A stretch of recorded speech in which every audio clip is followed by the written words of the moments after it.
এই তুমি এখানে কেন? মানে মানে বুঝতেছিস না?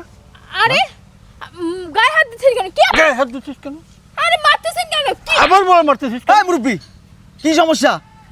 আপনি আমার সামনে দাঁড়িয়ে আমার গার্লফ্রেন্ডের গায়ে হাত দিচ্ছেন, কি ব্যাপার? আপনি কে? আমি কি মানে?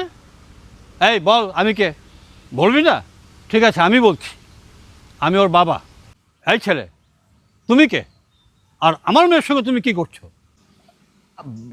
বাবা মানে? এই উনি কি বলে? উনি তোমার বাবা? দেখেন মুরব্বি, আপনি এসব কি উল্টাপাল্টা কথা বলছেন? আমার বাবা তো মারা গেছে 10 বছর হয়ে গেছে, আর আপনি আমার বাবা কেমনে হবেন? আজব তো। শোনেন, এসব কথা বলিয়েন না। আপনার হয়তো মাথার সমস্যা আছে। আপনি এখান থেকে যান তো, যান। আপনি মুরব্বি মানুষ, আপনার গায়ে আমি হাতও তুলতে চাই না, আপনাকে আমি অপমান করতে চাই না। আপনি এখান থেকে যান তো। ভালোই ভালো বলছে, আপনি এখান থেকে চলে যান। এই মুরব্বি ফাজিল, মিথ্যাবাদী। আপনি শুধু মুরব্বি মানুষ না হলে আপনাকে একদম পিটায় আমি লাশ বানাই ফেলতাম। কিরে, তুই আমাকে অস্বীকার করলি? আচ্ছা ঠিক আছে, অস্বীকার করছিস, ভালো কথা। কিন্তু এই বেয়াদবটার সঙ্গে তোর কি এমন সম্পর্ক? আপনাকে কেন বলবো? ওর সাথে আমার কি সম্পর্ক আমি আপনাকে বলতে বাধ্য নই। আপনি এখান থেকে চলে যান। ঠিক আছে, বলবি না তো? চল বাড়িতে চল। আরে কি করছেন? আয় বলছি। আরে ছাড়েন আমাকে। এই মুরব্বি স্যার, কি সমস্যা? একদম কষে একটা চর মারবো কিন্তু। আপনার সাহস দেখে তো আমি অবাক হচ্ছি। আপনি আমার সামনে দাঁড়িয়ে আমার গার্লফ্রেন্ডকে আমার কাছ থেকে নিয়ে যাচ্ছেন। না আপনি ওর চাচা, না আপনি ওর বাপ, না আপনি ওর আত্মীয় স্বজন। এমন করতেছেন কেন আপনি? দুনিয়াতে এমন কারো শক্তি আছে আমার সামনে আমার আমার গার্লফ্রেন্ডকে আমার কাছ থেকে নিয়ে যায়? আপনি যদি ওর গায়ে আর একবার হাত দেন না, আপনার শরীর থেকে আমি হাত আলাদা করে ফেলবো। ও তো আপনাকে চেনেই না, তারপরে কেন আপনাকে টানাটানি করতেছেন? দেখেন, আমি কিন্তু এবার সত্যি সত্যি আপনার গায়ে হাত তুলবো। যান এখান থেকে। তাই নাকি? যদি না যাই কি করবে আমাকে বলো? আজব তো, আপনি কিন্তু বেশি বাড়াবাড়ি করছেন। তখন থেকে বলতেছে যান এখান থেকে, যান এখান থেকে। শুনছেন না তো? এবার কিন্তু আমি আপনাকে হাত তুলবো, ছোট হয়ে বলে দিলাম। আমি এখান থেকে গেলে তোমাকে সঙ্গে নিয়েই যাব, একা যাব না। তার মানে আপনি যাবেন না? না।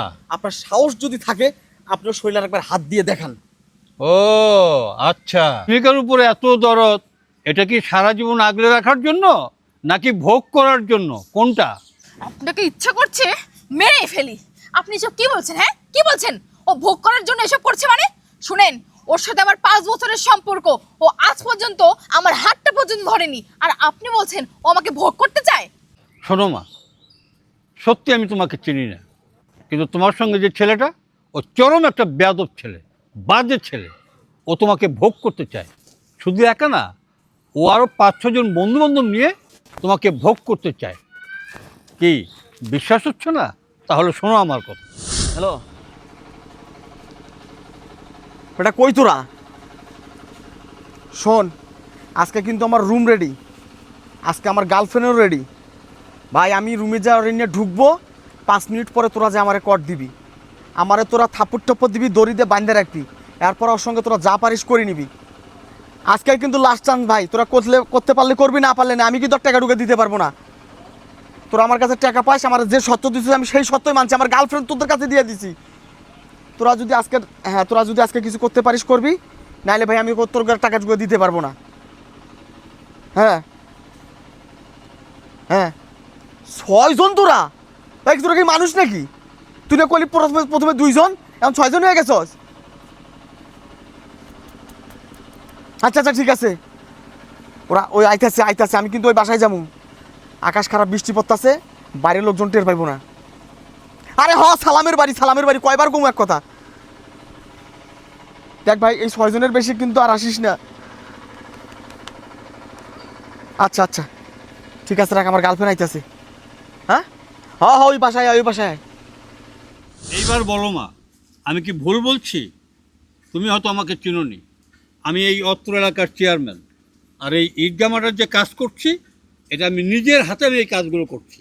বুঝতে পেরেছো আমার কথা? রিপন, এই চাচা যা বলে সব সত্য? হ্যাঁ, উত্তর দাও। চাচা যা বলেছে সব সত্য কথা বলেছে? কি হলো?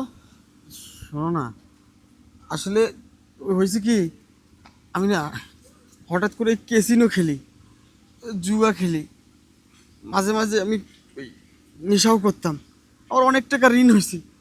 আমি ওদের থেকে কিছু টাকা নিয়েছিলাম, সেই টাকাগুলো ধীরে ধীরে ধীরে ধীরে অনেক একটা মোটা অঙ্কে গিয়ে দাঁড়ায়। ওরা আমাকে মেরে ফেলার হুমকি দিয়েছে। আমি তো টাকা দিতে পারছিলাম না, কিন্তু ওরা বলছে টাকা দিতে না পারলে একটা উপায় আছে। তোর গার্লফ্রেন্ডকে যদি আমাদের হাতে একবারের জন্য দিস, তাহলে তোর সব টাকা মাফ হবে। বিশ্বাস করো, আমি এটা করতে চাইনি, আমি বিপদে পড়ে করে ফেলেছি। তোমাকে মাফ করে দাও না, তোমাকে মাফ করে দাও প্লিজ। ছাড়ো। আর কি বলবা তুমি আমাকে? কি বোঝাবা তুমি আমাকে? আমি ভুল করে ফেলছি, মাফ। ভুল করেছো? হ্যাঁ, তুমি ভুল করেছো। বেঈমান, প্রতারক, চিটার, মিথ্যাবাদী। ছি রিপন ছি। আমি তোমাকে 5টা বছর অন্ধের মতো বিশ্বাস করে আমি তোমাকে মন প্রাণ দিয়ে ভালোবেসেছি, আর তুমি তুমি আমার সাথে এটা করতে পারলে? এটা কিভাবে সম্ভব? আরে আমার তো এখনো বিশ্বাস হচ্ছে না তুমি আমার ভালোবাসার মানুষ, তুমি আমাকে বিক্রি করতে চাচ্ছ। আরে বিয়ের আগে তুমি আমাকে বন্ধু বান্ধবের কাছে বিক্রি করতে চাচ্ছ, তাহলে বিয়ের পর তুমি কি করবা? বিয়ের পর তো তুমি পতিতালয়ে খুলে বসবা, তখন তখন কি হবে? আমার ভাবতে অবাক লাগছে, তোমার মতো একটা অমানুষের সঙ্গে আমি সম্পর্ক করেছি 5টা বছর। আমি আমার বাড়ির মানুষকে তোয়াক্কা করি নাই। আমার বাড়ির মানুষ বলেছে ওই ছেলেটা ভালো না, ভালো না, ওর সঙ্গে সম্পর্ক রাখিস না। আমি সবার বিরুদ্ধে গিয়ে তোমার সাথে সম্পর্ক রেখেছি, আর তুমি তুমি আমাকে এইভাবে ঠকাইলে, এইভাবে। ছি রিপন ছি। তুমি নিজে আজ পর্যন্ত আমার হাতটা ধরোনি, আর তুমি নিজে চিন্তা করেছো বন্ধু বান্ধবের কাছে আমাকে বিক্রি করে দিবে, তাদের কাছে। আমি আর কি বলবো তোমাকে? চাচা, আমি আপনার কাছে মাপ চাচ্ছি, আপনি আমাকে ক্ষমা করে দেন। আসলে আমি আপনাকে ধন্যবাদ দিয়ে ছোট করতে চাই না। আপনি যে আমার কত বড় উপকার করেছেন, আমি নিজেও বুঝতে পারবো না। অথই শোনো না, আমাকে মাফ ঠিক, করে ওঠো, দিন। ওঠো মা, ওঠো। অথই আমি ভুল করে ফেলেছি, এরকম ভুল আর হবে না। তুমি তুমি তুমি আমাকে এবারকার মতো মাফ করে দাও। চুপ। মাফ? মাফ করবো তোকে আমি? মাফ তো তাকেই করা যায় যে ভুল করে, কিন্তু তুই তো কোনো ভুল করিসনি। তুই তো করেছিস অন্যায়, অন্যায় করেছিস তুই। আর তুই না আমাকেই মাফ করে দিস। আমি তোর দুটো পায়ে ধরে মাফ চাচ্ছি, তুই আমাকেই মাফ করে দিস, কারণ আমি তোর মনের বাসনাটা পূরণ করতে পারলাম না। রিপন, তুই আমার বিশ্বাস ভেঙেছিস, তুই আমার স্বপ্ন ভেঙেছিস, তুই আমার ভালোবাসাকে ঠকাইছিস, প্রতারক, চিটার, বেঈমান। আজকের পর থেকে আমি অথই তোর সাথে কোনো যোগাযোগ, কোনো সম্পর্ক কোনোটাই রাখবো না। তোর এই চেহারা আমার সামনে নিয়ে আসবি না কোনোদিনও। আর যদি আমার সম্পর্কে কোনো কিছু উল্টাপাল্টা বলিস কারো কাছে, তাহলে সেদিন থেকে তোর হিসাবটা কি হবে তুই বুঝতে পারবি। অথই, অথই তুমি বিশ্বাস করো, আমি ইচ্ছাকৃতভাবে এটা করি নাই, আমি পরিস্থিতির শিকার। বিগত 5টা বছরে কোনো একদিন আমি বলেছিলাম তোমাকে আমার সঙ্গে রুমে চলো, আমি তোমার হাতটা ছুঁয়ে দেখেছি, কখনো কুদৃষ্টিতে তোমার দিকে তাকাইছি, কখনো পাশাপাশি তোমার গা ঘেঁষে বসেছি, বসি নাই। আসলে আমি যত বড় অন্যায় করেছি এর ক্ষমা চাওয়ার মতো মুখটা আমার নাই। তারপরেও বলি প্লিজ একটা বার আমাকে ক্ষমা করে দাও, এরকম ভুল আর কখনো হবে না। চলো। বেয়াদব ছেলে, এই সুযোগ তো তোকে দেওয়া যাবে না। এখানে আসার আগে আমি থানায় ফোন করেছি, এতক্ষণে মনে হয় আমার পরিষদে পুলিশ এসে গেছে। মা, তুমি কোনো চিন্তা করিও না, এই বেয়াদবটা তোমার কোনো ক্ষতি করতে পারবে না। শুধু তোমার কাছে একটা অনুরোধ, তুমি যাবার আগে তোমার ঠিকানাটা আমাকে দিয়ে যাও, বাকিটা একে আমি দেখে নিচ্ছি। চল। অথই, অথই আঙ্কেলকে বুঝাও না, বিশ্বাস করো আমি ইচ্ছে। আঙ্কেল আমার কথা শোনেন, বিশ্বাস করেন আমি কোনো কথা নাই, চল।